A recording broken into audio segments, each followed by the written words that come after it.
we need to have a set, yes, of regulations, but more than regulations. Whatever the regulations, we need a long-term regulations. We cannot invest on 15, 20 years times if regulation is changing each 5 years. It's not possible. And when I say measure, I think we need to have a set of measures which are common. Because, as I said, everybody around the table will say that they are saving, for example, they are reducing their footprint. Okay, CO2 footprint, water footprint. But at the end of the day, what does it mean? What are the measures? What are the data they are using?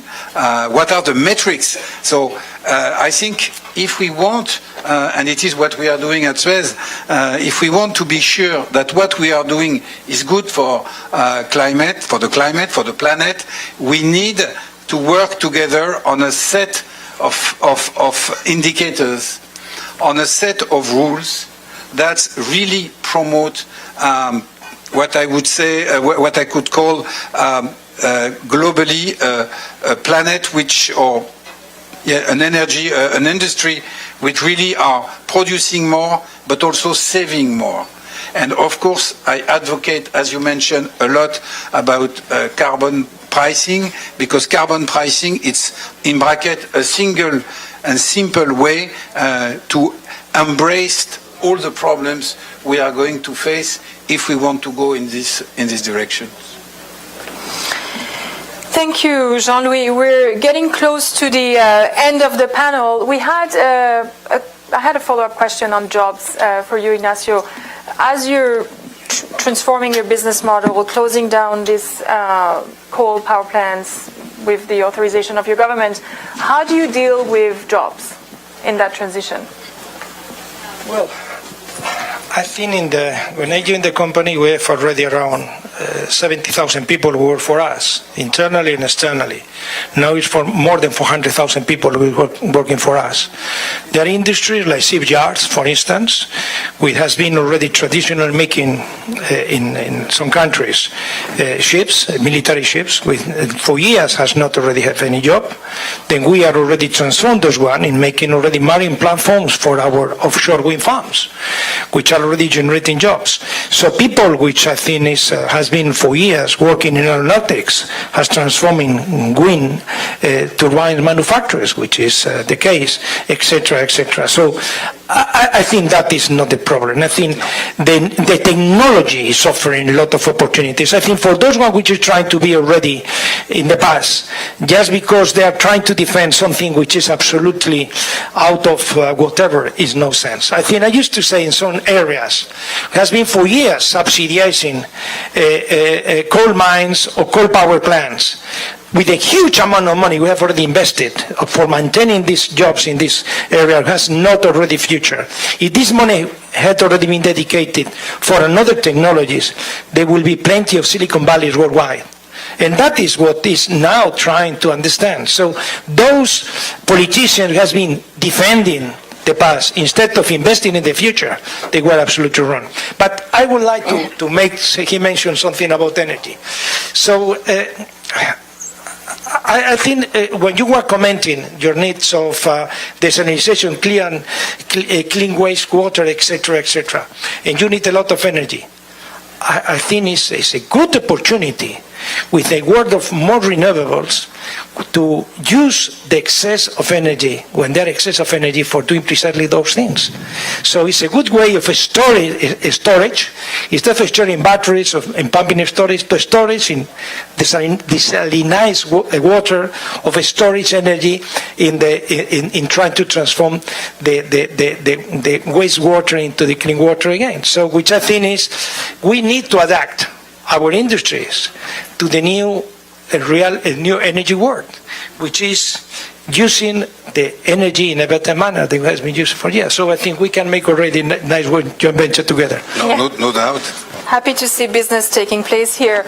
We will need your enthusiasm, your passion, your energy, as we have very little time to address. Ignacio's always think in Tough terms on of you. customers. You know, Yeah, exactly. Even here. Wait a second before you make the deal. we will be partner more than customer.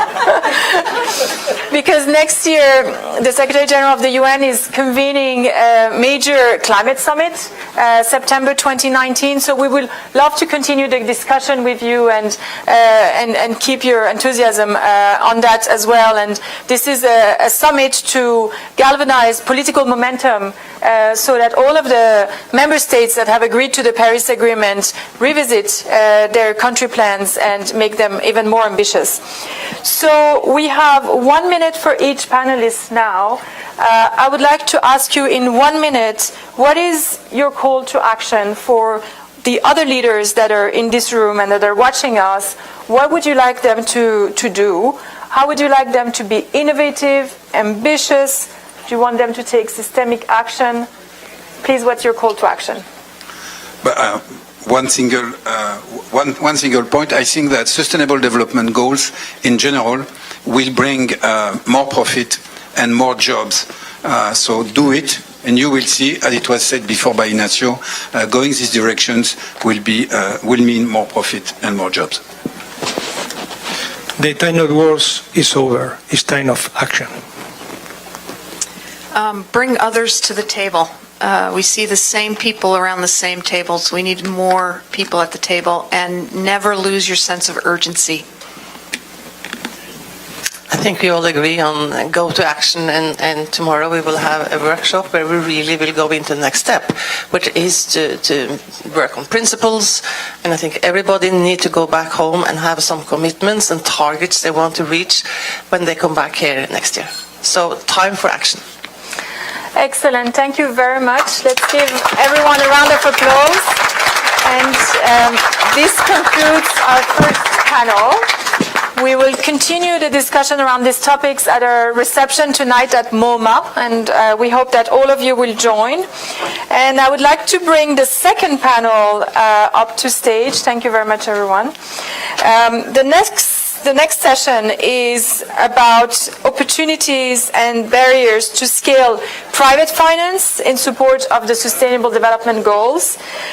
We will have a discussion on the links between sustainable investments, reporting, impact measurement.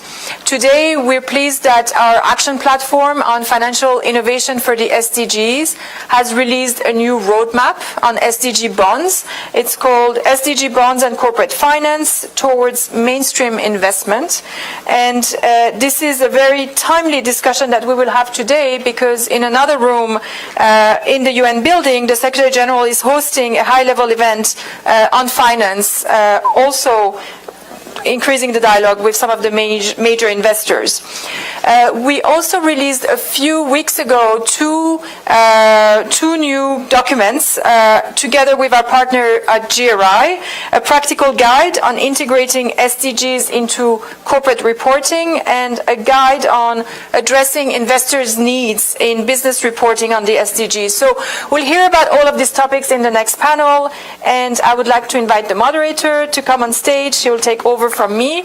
Denise Hill, you're in charge of sustainability and inclusive business at Itaú Unibanco. You're also the chair of our local network in Brazil, and you've been one of the pioneers on the topic of green bonds and ESG, environmental, social, and governance integration in the past. So thanks so much for being here. Only Jamaica first. Okay. And perhaps we move first to short remarks from Your Excellency, Mr. Courtney Rattray, if you're ready. We'll go to that first. You are the permanent representative of Jamaica to the United Nations, and you're also co-chair of the group of friends on SDG investing, so SDG financing, so the floor is yours. Good afternoon. I'm taking the liberty to sit down even though nobody has invited me to do so. And I have to run. That's why I'm not going to be part of the panel. This is my virtual panel. I'm going to make some unvarnished extemporaneous remarks, and then I'm going to get out of Dodge. So let me say what a pleasure it is to be here in front of all of you high-powered people, full room. So let me just talk a little bit about what you just heard. We in the UN have traditionally not played in this domain. So when we did the SDGs, the 2030 Agenda in 2015, accompanied by the Addis Ababa Action Agenda, a lot of us thought, okay, the heavy lift has been completed. And what Addis did, it actually set out in conceptual terms a framework for how we are going to finance these 17 goals. But this was completely conceptual. We actually didn't even know at that time where we're going to get the money to do this. And developing countries, well, all countries were told, listen, most of it has to come from DRM. And countries like mine that, grapple with issues such as debt sustainability and fiscal imbalances, we said, domestic resource mobilization is just not going to cut it. We and our populations are small, those of us who are small island developing states. So there's just so many people that you can actually levy taxes on. And if you ask any Jamaican man in the street or woman in the street, do you think you're being taxed enough? I think you know what the answer is. So this thing about domestic resource mobilization, particularly for middle-income countries, many of which are now deemed to be too well off to receive concessional financing.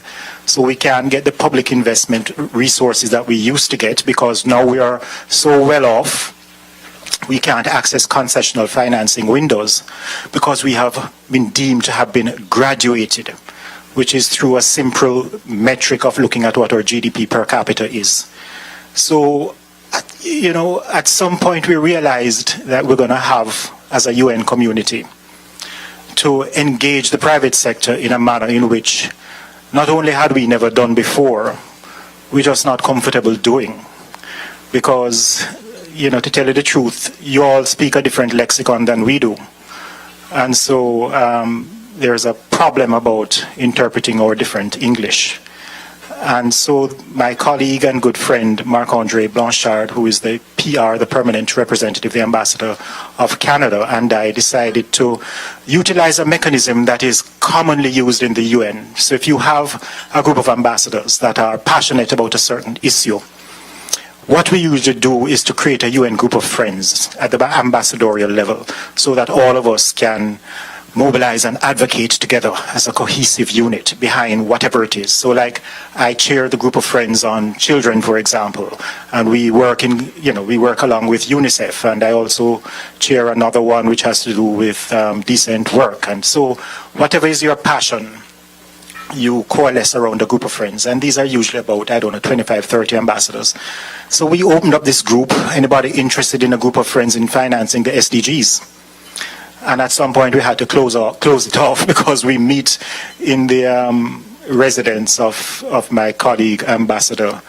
And when it got to 60 ambassadors, he just said, we can't afford to feed any more people for breakfast. So we have a group of friends, which is relatively large, maybe the largest group of friends in the UN, 60 ambassadors from a diverse grouping of countries. And what I mean by that, least developed countries, landlocked developing countries, small island developing states, middle-income countries, frontier economies, whatever, you name it, developed countries, we have a lot of different types, which is good because it's a common universal agenda and all of us have our responsibilities. And what we decided to do is that why don't we just engage the private sector in a very sort of practical and direct way. And so not just the private sector, let me just qualify a little bit. What we really want